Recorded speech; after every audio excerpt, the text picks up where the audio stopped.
देखो, सबसे पहली बात हमारी कमजोरी क्या है? हम परेशान हो जाते हैं। संसार में देखो तो परेशान, परमार्थ की तरफ देखो तो हम परेशान हो। ये हमारा आदत स्वभाव बन गया परेशान होना। थोड़ा सा धैर्यवान बनो, गंभीर बनो। कोई इस भारी से भारी विपत्ति में परेशानी स्वीकार करके विपत्ति से थोड़ी निकला जाता। सुलझो, ठीक है, ये विपत्ति आई, समस्या आई, इसका समाधान होगा। ऐसा थोड़ी कि हमें नष्ट कर देगी। अगर अभी हमारी बड़ी हानि हो जाती है, हम कल इससे बड़ा लाभ प्राप्त कर सकते हैं। हमको एकदम बिल्कुल गंभीर रहना है, इतने कमजोर नहीं बन जाना। अब वो गए तो क्या होगा, अब वो वस्तु गई तो क्या, पद गया तो क्या होगा। प्रयास किया था, ये पद मिला था, इससे बड़ा पद प्राप्त करूंगा, मैं इससे बड़ा महान बनूंगा। ठीक है, एक बार गिर गया, गलती हो गई, दंड भोगूंगा, फिर इससे ज्यादा संयम में रहूंगा। बिल्कुल मतलब एकदम फ्रेश दिमाग रखना चाहिए।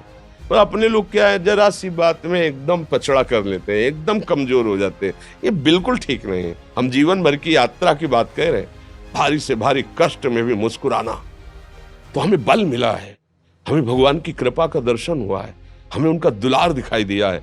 अगर ऐसे तो भाग जाते, फिर परमार्थ में थोड़ी चलना होता है। आज जो आप सुन करके लाभ लेने की चेष्टा कर रहे हो ना, ये केवल प्रवचन नहीं है, ये जीवन है। अगर ये जिए ना होते ना, तो ये इसका प्रभाव नहीं पड़ता, फिर वाणी का प्रभाव नहीं पड़ता। हम इसीलिए कहते हैं, जैसे आप लोग एकदम परेशान हो जाते हैं जब बोलो, क्या हमसे ज्यादा परेशानी होगी?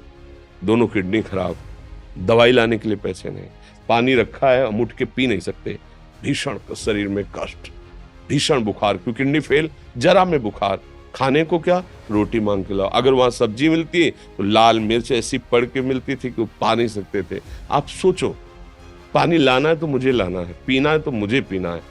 अगर मैं हारता तो कहां पहुंच जाता, क्या स्थिति होती? नहीं, मरना है, पर कदम पीछे। कोई दिन ऐसा नहीं जिस दिन सेवा ना की हो, जिस दिन सेवा ना गए हो।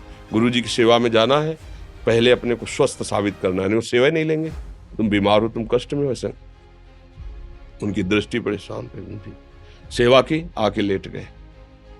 फिर हिम्मत की, अपनी श्री जी की सेवा की, मधुकरी नहीं गए, 3-3 4-4 दिन भोजन नहीं गए, पर सेवा नहीं छोड़ा, दिनचर्या नहीं छोड़ी। और उसका प्रधान कारण संयम, ब्रह्मचर्य, भगवत आश्रय, नाम जप, कभी हारने नहीं दिया।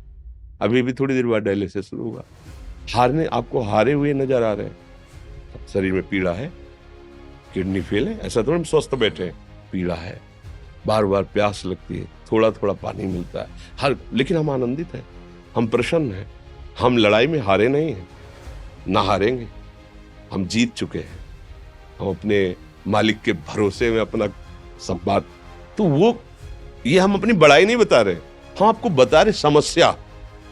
सोचो, तुम्हारे पास तो माँ है, भाई है, बहन है, परिवार है, कोई ना कोई तो है ना। मेरा किसी ने कभी जीवन में ध्यान भी नहीं दिया। क्यों? बचपन से बाबा जी बन गए, किसी से प्यार नहीं, किसी से संबंध नहीं, कोई जानकारी नहीं, हम कहाँ हैं, वो कहाँ है, किसी से कोई मतलब नहीं। अच्छा, जवान साधु कौन श्रद्धा करे? कभी गांव जाने की हिम्मत नहीं पड़ती कि रोटी मांग ले, पता नहीं लोग क्या सोचेंगे, क्या भावना कर ले। हम दरवाजे पे खड़े हैं, क्या कैसी भाव, जो हमारे सामने आकाश वृत्ति से आया यौवन अवस्था में, वही पाया, अन्यथा भूखे रह गए। जब हम हर समय अपने को विवेक के द्वारा सावधान रखे, तो हम कभी निराश नहीं हुए, कभी उदास नहीं हुए, कभी ऐसा नहीं लगा कि यार हम दुखी, कभी नहीं लगा। उसी का फल है कि उस सुख का संकेत मिल गया जहां दुख की निशानी भी नहीं है। वही उसी के बच्चे हो, हम सब उसी धातु से बने हुए हैं। हम इतना क्यों परेशान हो जाते हैं? हम ये देखते हैं, अपने लोग थोड़ी बात बिगड़ गई परेशान, नहीं बिगड़ी तो बिगड़ जाने की संभावना में परेशान है। आज सुख है, लेकिन कल सुख छिन जाएगा, तो हम आज के सुख में सुखी ना होकर कल के दुख की आने की संभावना में हम भयभीत हो। मतलब क्या हमारी सोच रह गई? हमको इतना बलवान बनना है कि सुख और दुख दोनों हमको छू न सके। भारी से भारी सुख की व्यवस्था है तो अहंकार नहीं, हर्षित होकर किसी का अपमान न करे कि हम धनी, हम पदाधिकारी, अमुक।